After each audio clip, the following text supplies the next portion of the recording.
Bismillahirrahmanirrahim. Assalamualaikum warahmatullahi wabarakatuh.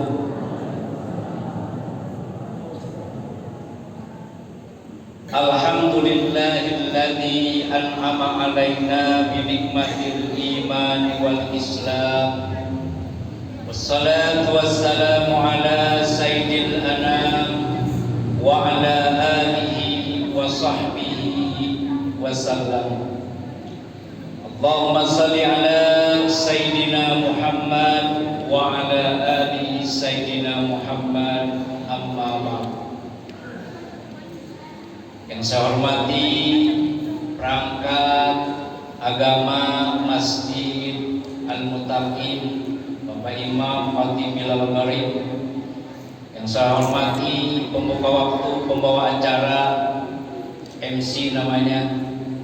Saya hormati bapak-bapak, ibu-ibu jamaah sholat isya dan nanti dilanjutkan dengan sholat tarawih yang insya Allah dimuliakan oleh Allah Subhanahu wa Ta'ala. Puji syukur mari kita panjatkan kepada Allah Subhanahu wa Ta'ala. Alhamdulillah, Allah Subhanahu wa Ta'ala sampai malam Ramadan ke-8 masih diberikan karunia nikmat oleh Allah Subhanahu wa Ta'ala berupa nikmat iman, nikmat Islam, nikmat sehat, nikmat umur, juga nikmat kesempatan, sehingga kita dapat berkumpul dan bertemu di rumah Allah dalam rangka melaksanakan kewajiban kita, yaitu ibadah sholat isya dan tarawih. Mudah-mudahan ibadah yang kita laksanakan dengan harapan diterima oleh Allah Subhanahu wa Ta'ala.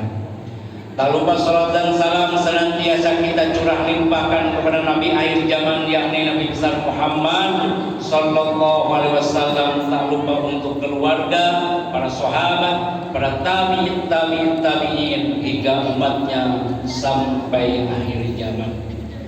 Bapak-bapak, ibu-ibu, tidak terasa sudah mau habis 10 malam pertama. Padahal 10 malam pertama itu rahmat orang hujan. Malam kedua, 10 malam kedua ampunan. 10 malam terakhir itu pembebasan dari api neraka.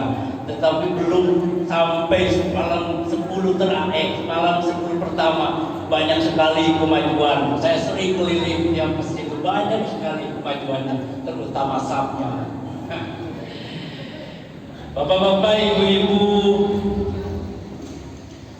panitia Gemar Ramadan menyampaikan judul untuk saya sampaikan pada malam ini tentang mencari harta yang halal.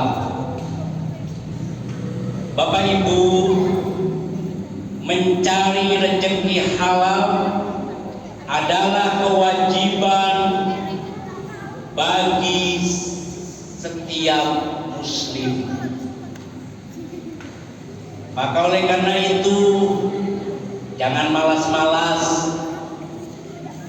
Ada yang bertaburan setiap paginya itu, ada yang jadi petani, pedagang, pegawai, pejabat, dan lain sebagainya.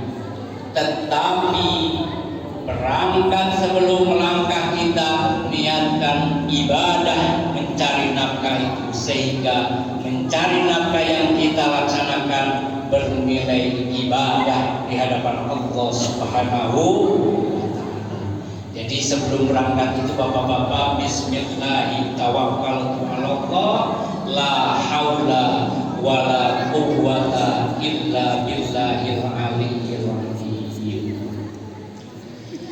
Bapak Ibu, ketika harta dicari dengan yang benar, jujur, tidak riba, tidak korupsi, tidak nipu, maka harta yang kita dapatkan berkah. Harta yang berkah akan membawa ketenangan dan kebahagiaan dunia dan akhirat. dan doanya akan dikabul oleh Allah Subhanahu wa taala. Kenapa? Karena harta rezeki yang kita makan untuk anak dan istri dimakan oleh anak, maka menjadi darah daging. Ketika menjadi darah daging, dia tidak akan berat untuk apa? Untuk melaksanakan ketaatan kepada Allah Subhanahu wa taala. Tetapi mohon maaf Bapak Ibu, ketika harta haram diberikan untuk anak dan istri kita, menjadi darah daging untuk anak dan istri kita, maka sulit anak itu membangkang, istri juga melawan, beribadah juga tidak taat kepada Allah. Jangan-jangan bisa jadi sumber harta yang kita berikan untuk anak dan istri dari sumber yang haram. Maka oleh karena itu, dalam kesempatan yang baik ini, sebagaimana sabda Nabi Muhammad SAW, "Ikmali dunya ka'annaka ta'ishu abada, wa'malil akhiratika ka'annaka tamutu goda." Jadi bekerjalah kamu seolah-olah akan hidup selama-lamanya, tetapi jangan lupa beribadah, mengabdi seolah-olah mati besok. Maknanya apa? Jadi ada keseimbangan. Kita aja duduk baik di masjid, zikir, tidak mau mencari menjemput rezeki Allah juga nggak bagus. Mengejar dunia sampai lupa kewajiban juga tidak akan kita mendapatkan keberkahan. Bahkan galau, tidak tenang hidup kita. Maka pesan saya, jadikanlah pekerjaan apapun profesinya yang penting halal, niatkan ibadah untuk mencari nafkah untuk anak atau keluarga kita. Tetapi setelah itu jangan lupa tunaikan kewajiban kita untuk beribadah kepada Allah Subhanahu wa taala. Sesuai dengan firman Allah di dalam surat Al-Baqarah ayat 43, A'udzu billahi minasyaitonir rajim. Bismillahirrahmanirrahim. Wa aqimus shalat wa atuz zakat warka'u ma'ar raki'in. Tegakkanlah sholat, tunaikan atau keluarkanlah zakat, dan rukulah berserta orang-orang yang ruku. Artinya apa? Waktu kita ibadah, ada kumandang adab, bersegeralah bergegas untuk menunaikan kewajiban ibadah di awal waktu. Ketika harta kita sudah haul dan nisab, maka keluarkanlah zakatnya. Maka ketika harta kita dikeluarkan zakatnya, insya Allah harta kita bersih dan suci, dan insya Allah harta kita berkembang. Betul apa betul? Jangan-jangan Pak, kita ini tidak sadar harta yang dititipkan oleh Allah kepada kita ada 2,5% hak fakir miskin. Tahu-tahu Allah dengan caranya Allah mengambil. Betul sekali itu.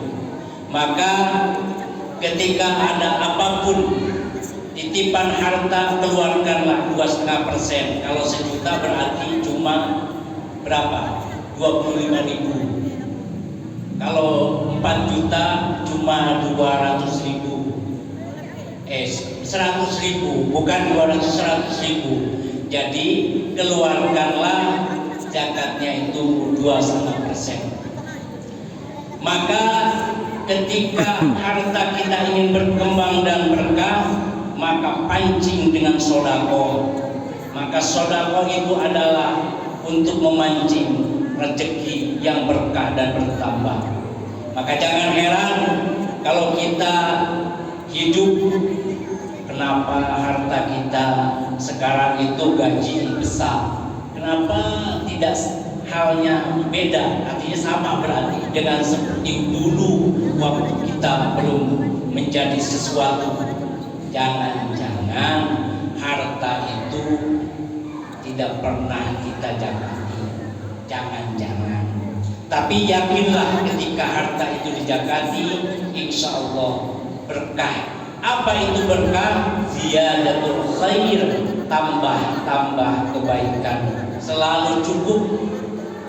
Beli itu cukup, beli ini cukup, ngasih itu cukup, ngasih ini cukup. Itulah berkah.